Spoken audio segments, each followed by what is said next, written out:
Hari ini kita melihat bagaimana sidang pertama berdoa. Mereka juga menghadapi persoalan, mereka juga diancam, mereka juga mengalami aniaya, tapi mereka juga berkemenangan.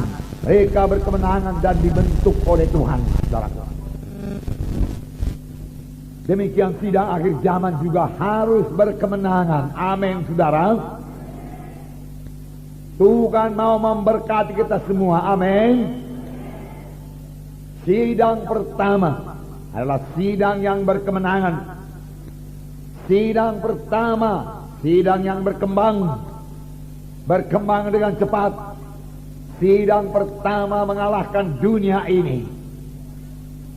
Sidang pertama, sidang yang berkuasa.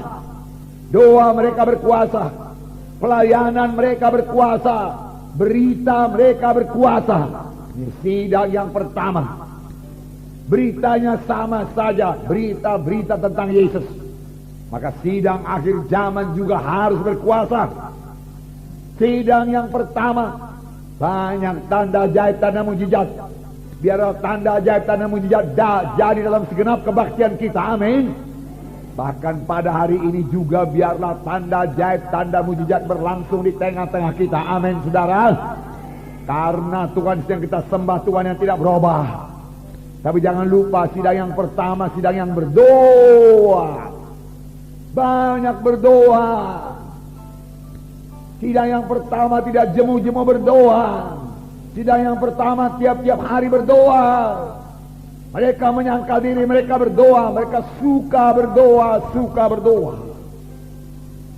Dan Tuhan menghendaki sidang pada akhir zaman lebih daripada sidang pertama.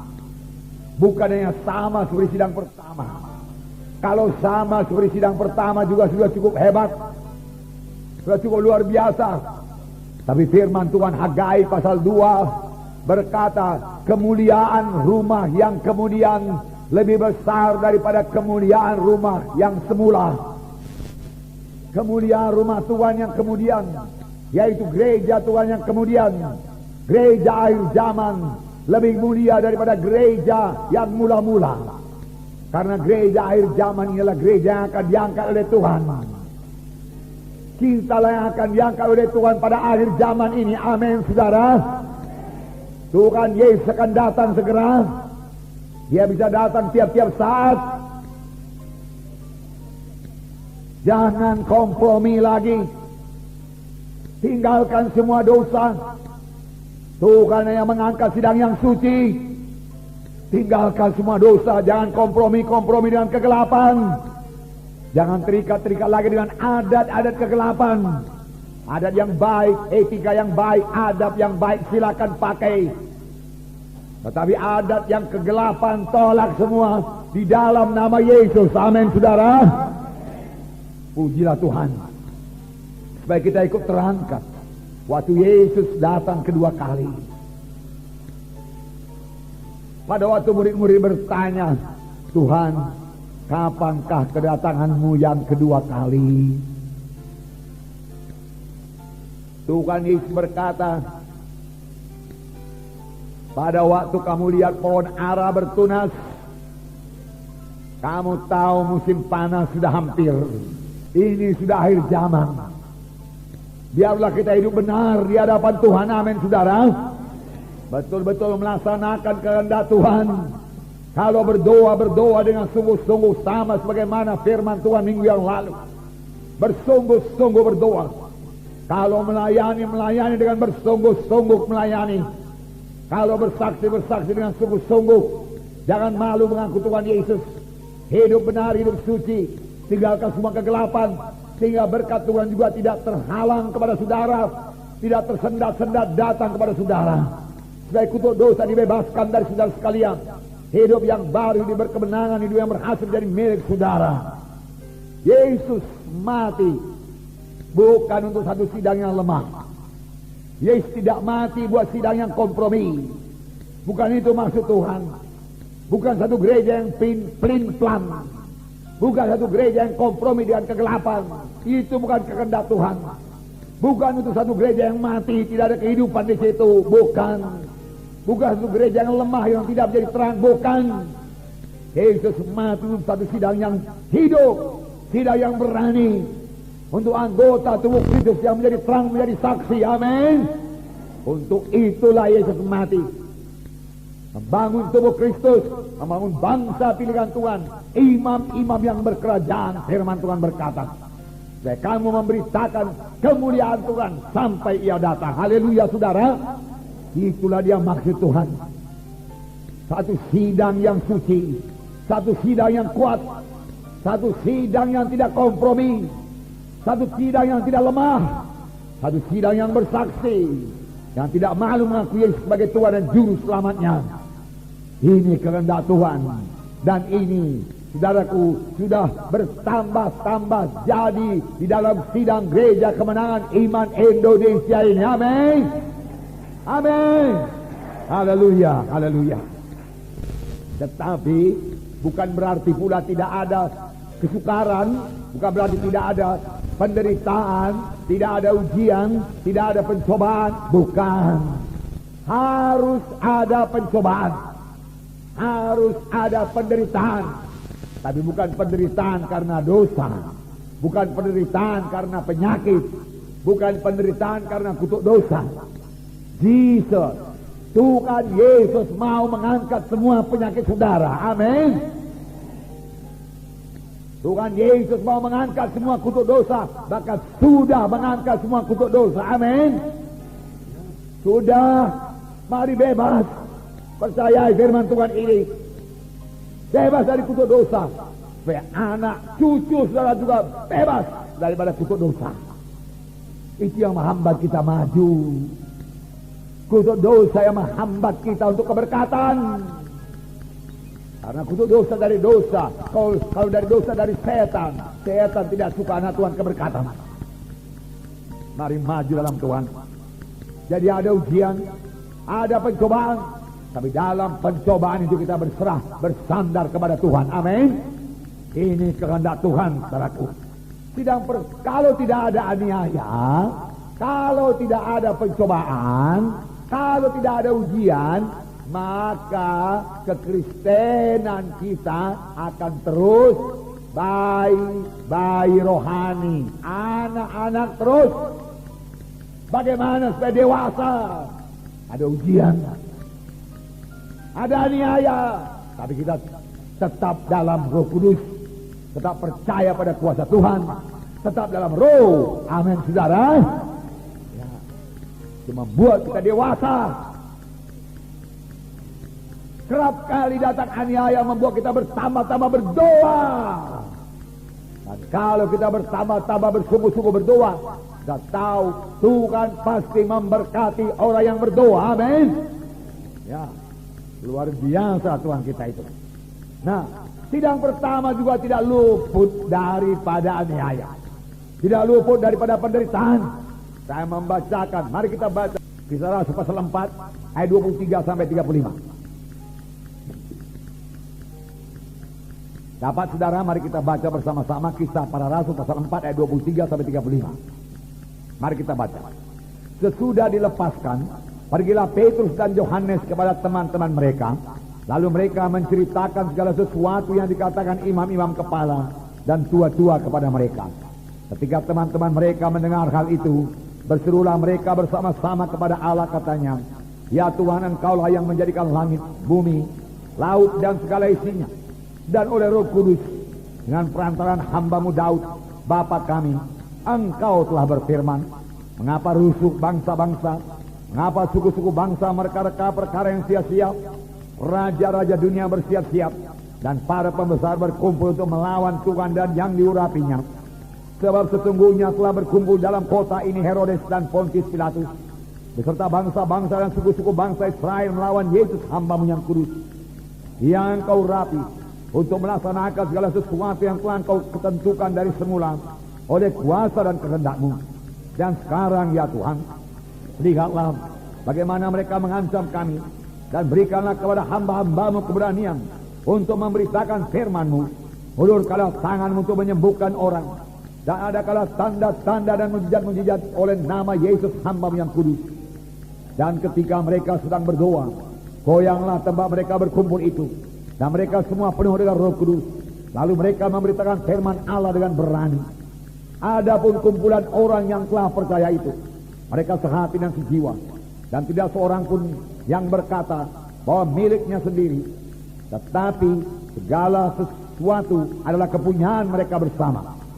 Dan dengan kuasa yang besar, rasul-rasul memberi kesaksian tentang kebangkitan Tuhan Yesus, dan mereka semua hidup dalam kasih karunia yang melimpah-limpah.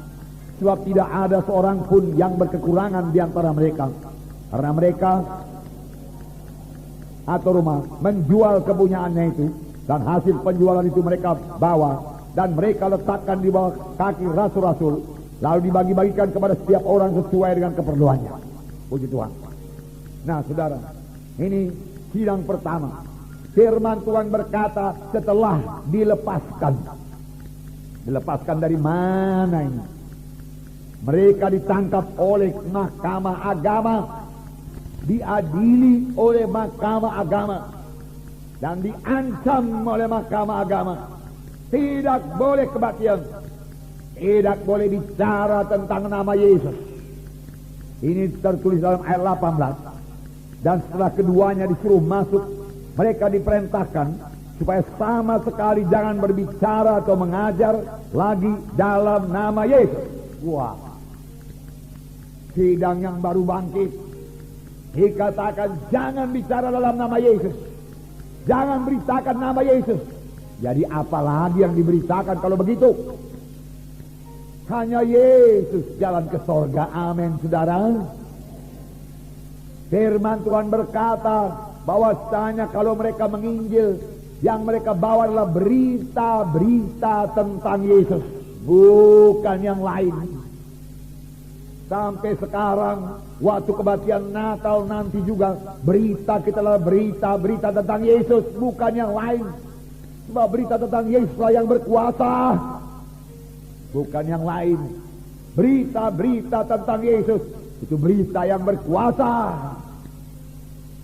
Beritakan. Tapi justru itulah yang dilarang oleh mahkamah agama. Jangan bicara tentang nama Yesus. Nama yang lain boleh.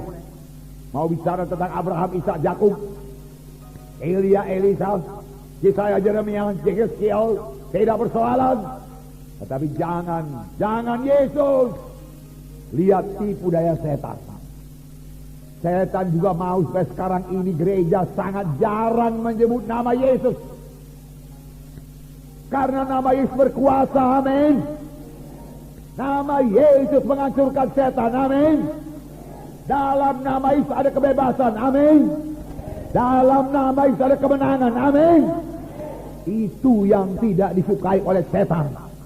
Harus kita melarang, jangan bicara dalam nama Yesus, jangan bicara dalam nama Yesus. Tetapi Petrus berkata, tidak mungkin kami mematuhi engkau. Kami tidak bisa berhenti bicara tentang nama Yesus. Tantangan kami dan kami dengar. Lalu mereka mengancam rasul-rasul. Kalau bicara tentang nama Yesus, kami penjarakan, kami tangkap engkau. Apa yang terjadi? Baru ayat 23 berkata, setelah dilepaskan pergilah Petrus dan Yohanes kepada teman-teman mereka. Lalu mereka menceritakan semuanya kepada teman-temannya. Dan ketika teman-teman itu mendengar hal tersebut, berserulah mereka bersama-sama kepada Tuhan. Lihat cara mereka cerita, cara mereka menceritakan persoalannya, bukan dengan roh yang putus harap, bukan dengan lemah-lemah. Mereka tidak berkata, saudara-saudaraku, kami ini baru dibebaskan daripada mahkamah agama, kami sudah ditawar, dan mahkamah agama berkata tidak boleh lagi bicara tentang nama Yesus. Bagaimana ini? Dia sudah dilarang bicara dalam nama Yesus. Kalau kita bicara dalam nama Yesus, kita dipenjara. Tidak mungkin lagi kita ini mengenapkan amanat agung. Tidak mungkin. Binasalah kita, nggak ada harapan, nggak ada harapan. Tidak mungkin, tidak mungkin. Mereka tidak berkata demikian. Mereka orang-orang yang menang. Mereka menceritakan, kami baru kembali daripada mahkamah agama. Dan mereka memang melarang kita memberitakan nama Yesus. Tapi kita harus mematuhi apa yang diperintahkan Tuhan kepada kita, yaitu kita harus menggenapkan amanat agung, membawa Injil ke seluruh penjuru bumi. Oleh sebab itu saudara jangan takut. Kita pasti menang. Tuhan beserta dengan kita. Tidak ada lebih besar daripada Tuhan Yesus. Begitulah mereka berkata, amin. Nah, lalu apa yang terjadi? Nah, saudara juga jangan berkata negatif. Jangan berkata nggak mungkin. Ada penyakit, matilah saya ini karena kanker saya. Tidak. Amin, saudara. Kanker engkau tidak berkuasa. Tuhan lebih besar daripada kanker dalam nama Yesus. Tumor kecil engkau dalam nama Yesus. Bila kau jamah aku pergi engkau dalam nama Yesus. Ada ginjal, darah tinggi. Oh, tidak bisa. Tidak bisa, itu dulu. Manusia lama bisa kau sentuh. Ini manusia baru. Roh Kudus dalamku. Amin, saudara.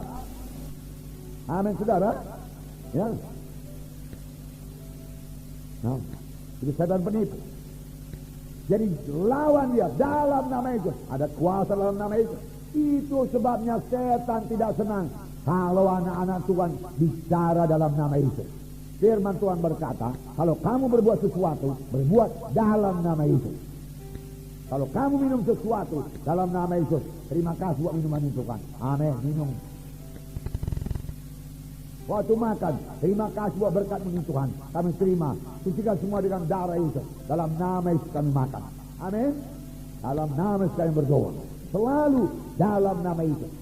Mahkamah agama yang berkata, jangan bicara dalam nama Yesus.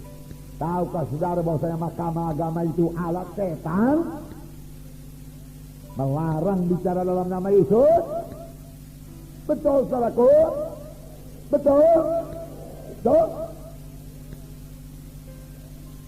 Tapi Petrus berkata tidak mungkin kami berhenti bicara dalam nama itu. Tidak bisa. Kami akan bicara terus. Nah, saudara pengkas dalam nama itu. Lalu ketika mereka mendengar hal itu, berserulah mereka. Berseru. Amin. Ada anak Tuhan harus belajar berseru. Apa saudaraku? Aduh, suaranya lembek sekali. Berseru. Yesus. Itu berseru. Amin. Itu berseru. Enggak ada orang. Ada saatnya berdoa tenang. Ada saatnya berseru. Kalau orang sudah mau mati, berseru. Beberapa orang di rumah sakit kami lihat wajahnya sudah mengerikan, mau mati. Mulai tertarik kehidupan kita daripada dia. Hanya berseru, Yesus, tolong ini jiwa, hidupkan Tuhan di dalam nama Yesus. Yesus, dan dia hidup. Amin. Hidup. Sampai sekarang dia hidup. Terlambat. Setan sudah mencekik dia. Mau membunuh. Rebut. Sentakan. Amin. Firman Tuhan. Banyak firman Tuhan berkata berseru. Berseru. Tapi inilah yang ditutup oleh gereja tradisi, supaya orang-orang jangan berseru. Kalau keadaan sudah genting, berseru. Kalau ada yang sudah hanyut, dia tidak berkata, saudaraku yang kekasih, kalau ada waktumu tolonglah saya hanyut mau mati. Hanyut mau mati. Enggak ada itu. Tolong! Kan begitu? Di sini dikatakan mereka berseru. Dan firman Tuhan buku Yeremia berkata, berserulah olehmu kepadaku, maka aku akan memberitahu kepadamu perkara-perkara besar yang tidak kau ketahui. Kuncinya apa? Berseru. Jangan lumpuh. diikat oleh roh tradisi. Saudara sudah bebas daripadanya. Amin. Amin. Haleluya. Perlu begitu di gereja. Perlu bersorak. Ada bersorak enggak tertulis dalam gereja? Ada bersorak tertulis dalam Alkitab? Ada. Efesus pasal 5.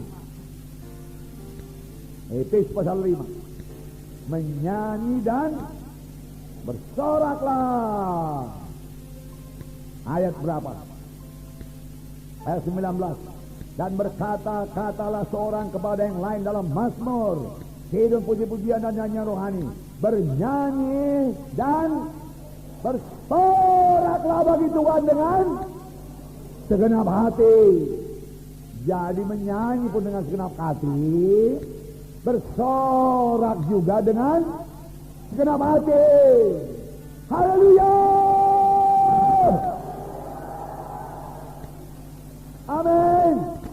Itu bersorak dengan segenap hati. Masa kan lebih menang orang yang nonton sepak bola, lebih gembira orang yang nonton sepak bola daripada anak-anak Tuhan di gereja bertemu dengan Tuhan? Kenapa nggak bisa bersorak? Orang di stadion Teladan bersorak. Masa kan anak Tuhan kurang gembira? Yang sudah bebas dari dosa dan kutuk dosa, kita lebih lagi. Amin. Haleluya.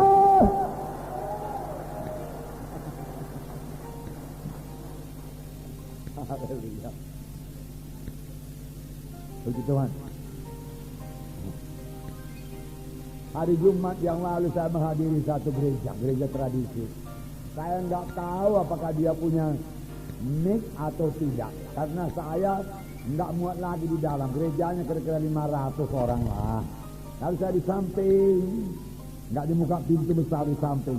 Nggak tahu saya apa yang kejadian di dalam, nggak kedengaran. Kalau ada kor pun nggak pakai musik. Saudara, nyanyi pun saya rasa nggak pakai musik. Saudara, aduh, saudara. Jadi saya nggak tahu apa yang kejadian. Di dalam juga nggak bersemangat. Saya pikir-pikir syukur saya ada di luar. Jadi saya di luar, saudaraku, hanya boleh cerita-cerita di luar, saudara. Di sini kalau saya khotbah jangan cerita, saudaraku, amin.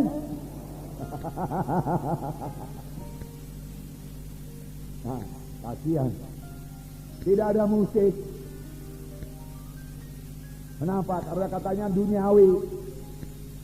Saudara, musik itu tergantung kepada orang yang memainkannya. Amin.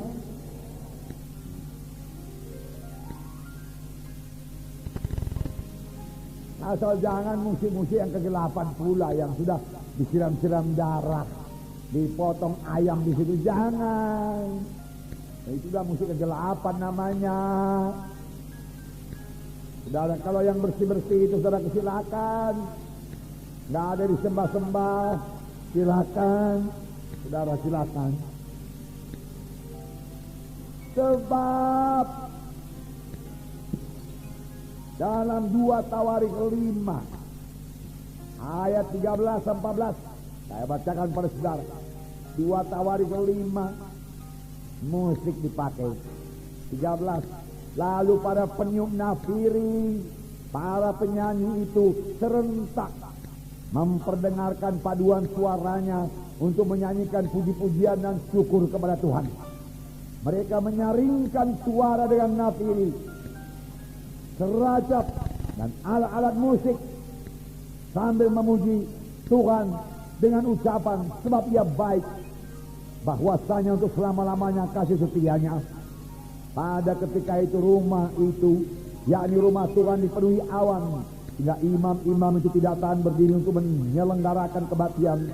Oleh karena awan itu, sebab kemuliaan Tuhan memenuhi rumah. Para peniup nafiri, para pemain seracap, alat-alat musik memuji Tuhan dengan ucapan, dengan nyanyian, sebab Ia baik, bahwa untuk selama-lamanya kasih setianya. Sebab Ia baik, bahwasanya untuk selama-lamanya kasih setianya. Musik dimainkan, seracap dimainkan, teraku, nafiri ditiup, Dan tiba-tiba Roh Kudus turun dan semua mereka tergeletak. Amin. Yang dikatakan imam-imam tidak sanggup berdiri. Semua tergeletak. Kuasa Tuhan turun. Bebaskan diri saudara dari ikatan-ikatan gereja tradisi. Amin. Kebiasaan tradisi bebaskan. Bebaskan. Jangan coba-coba bawa celebration. Kagareja, tu gereja. Tradisi. Kedagingan katanya nanti. Main samba pula dia di gereja katanya. Padahal selagi Daud menari-nari di muka Tuhan. Amin. Mazmur 149. Mazmur 149.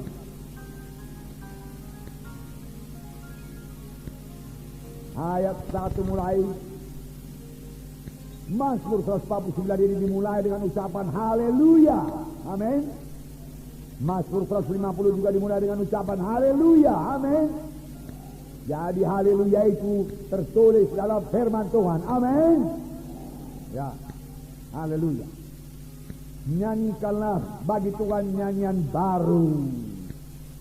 Pujilah dia dalam jemaah orang-orang saleh. Biarlah Israel bersukacita atas yang dijadikannya, atas yang menjadikannya. Biarlah Bani Sion bersorak-sorak atas raja mereka. Biarlah mereka memuji-muji namanya dengan tari-tarian. Sekali lagi ayat 3 saya baca, ayat 3 dengarkan. Lihat Alkitab saudara. Biarlah mereka memuji namanya dengan tari-tarian. Biarlah mereka bermazmur kepadanya dengan rebana dan kecapi. Amin.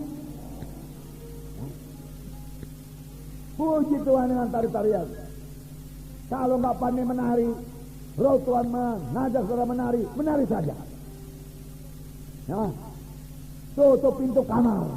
Haleluya Tuhan. Oh, puji namamu Tuhan. Besarlah Engkau Tuhan. Haleluya. Puji namamu Tuhan. Haleluya. Haleluya. Haleluya. Haleluya. Haleluya. Amin.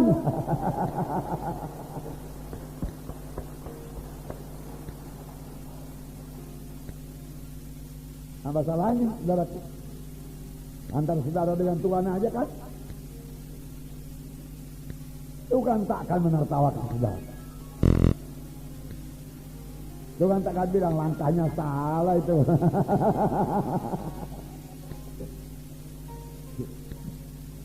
Puji Tuhan. Kalau nggak pandai merebana nggak apa-apa. Merebana dan tari-tarian. Biarlah mereka bermazmur kepadanya dengan rebana dan kecapi. Puji Tuhan, Tuhan membukakan rahasia firman-Nya kepada kita. Tuhan pulihkan dalam sidang kita ini. Hargakan itu saudaraku. Amin. Kita semua dapat berkat. Nah, demikian halnya dengan berseru. Berseru. Nama Yesus begitu berkuasa. Kadang-kadang saya berdoa hanya menyebut nama Yesus. Bukan mantra. Yesus. Syukur Tuhan. Haleluya. Lalu saya ingat berkat Tuhan telah menolong saya dalam satu perkara. Syukur Tuhan Yesus. Yesus. Terima kasih. Yesus. Terima kasih Tuhan. Berkatmu begini. Yesus. Di sini juga aku bersyukur Tuhan kau menolong kami. Yesus. Terima kasih. Terima kasih. Yesus. Terima kasih Tuhan. Terima kasih. Terima kasih. Tidak sulit berdoa. Amin. Tanda kita punya persekutuan dengan Tuhan. Yesus, aku cinta padamu Tuhan. Yesus, aku rindu Engkau Tuhan. Tuhan Yesus, aku mau memuji Engkau, aku mau bersekutu denganmu saja Tuhan. Tidak ada permintaanku Tuhan. Tapi aku mau berkata-kata dengan Engkau. Oh Yesus, aku cinta padamu Yesus. Amin. Dan saudara boleh tahu-tahu sudah setengah jam berlalu.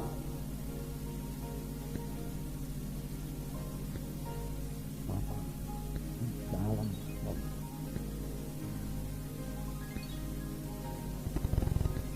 dalam nama Yesus, tolong anak ini Tuhan. Roh penghalang dalam nama Yesus pergi. Kalau nggak bisa berdoa dia merasa. Padahal sebenarnya dia berseru saja, Tuhan Yesus, aku datang di hadirat-Mu Tuhan. Aku datang ke hadirat-Mu, membawa pujian. Besarlah Engkau Tuhan. Hebat Engkau Tuhan, gak ada yang seperti Engkau Tuhan. Aku banggakan Engkau Tuhan. Haleluya. Mudah berdoa bukan? Doa sidang pertama. Apa katanya rupanya? Dalam doanya itu sudah ada persoalan, sudah diancam. Apakah katanya? Dalam Kisah 4 tadi dikatakan, berserulah mereka bersama-sama kepada Tuhan. Katanya, ya Tuhan, Engkaulah yang menjadikan langit dan bumi dan laut dan segala isinya. Dia masih memuji Tuhan. Amin. Minggu yang lalu kita melihat firman Tuhan, seorang perempuan Kanani berdoa kepada Tuhan dan tidak dijawab Tuhan. Tetapi apa diperbuat perempuan itu, dia tidak menyerah. Firman Tuhan kita baca minggu yang lalu, maka perempuan itu mendekat kepada Yesus dan menyembah Yesus. Amin. Dia menyembah Yesus. Dan Yesus mulai menjawab. Kapan kita mulai menyembah Yesus, memuji Tuhan, membesarkan Tuhan, Tuhan mulai mendengar doa kita dan menjawab doa kita. Amin. Haleluya. Doa mereka doa yang menang. Mereka tidak berdoa, Tuhan lihatlah semuanya ini Tuhan, gak ada harapan lagi Tuhan, matilah kami sekali ini Tuhan. Jadi larang kami bicara dalam nama Yesus. Mereka yang punya kekuasaan Tuhan, kami ini gak apa-apa Tuhan, belalang-belalang kami ini Tuhan. Tuhan matilah kami sekali ini. Enggak demikian. Amin. Tidak demikian. Nah, mereka berdoa dengan berkemenangan. Mereka berseru, Tuhan, dia katakan, Engkaulah Tuhan yang menciptakan langit, bumi dan laut dan segala isinya. Wah, luar biasa. Tuhan, Engkau Tuhan yang besar, Engkau bisa menyelesaikan persoalan ini. Engkau bisa menyelesaikan persoalan ini. Engkau bisa menyembuhkan saya. Pada waktu saudara berdoa, percayakah saudara bahwasanya Tuhan Yesus sanggup menolong saudara? Apapun penyakit saudara, apapun persoalan saudara, percayakah saudara Tuhan bisa menyelesaikannya? Itulah yang akan jadi. Amin. Haleluya. Mereka juga demikian saudara. Apalagi mereka berdoa bersehati semuanya. Entah berapa banyak saya tidak tahu. Karena pada waktu ini yang sudah selamat barangkali sudah 10.000 orang. Karena 3.000 orang pada hari Pentakosta. Dan 3.000 orang ini memberi diri mereka dibaptis. Mereka memberi diri dibaptis 3.000. Nanti sore ada baptisan air. Beri diri saudara dibaptis. Saya bebas daripada ikatan-ikatan. Bebas daripada manusia lama. Saudara lihat berita iman saudara nanti saja dibaca, saya ceritakan kepada saudara. Ada seorang di situ yang putus sekolah. Dia tidak bisa membiayai studinya lagi. Kalau dia mulai menjadi anak nakal, turun ke jalanan, ikut-ikut judi, SD dan lain sebagainya. Tetapi semoga dia mendengarkan Injil Tuhan. Terus ikut kebaktian KKS, training. dan memberi diri dibaptis. Dan dia bersaksi sudah dibaptis, maka saya bebas dari judi, bebas dari kemalasan, timbul semangat saya.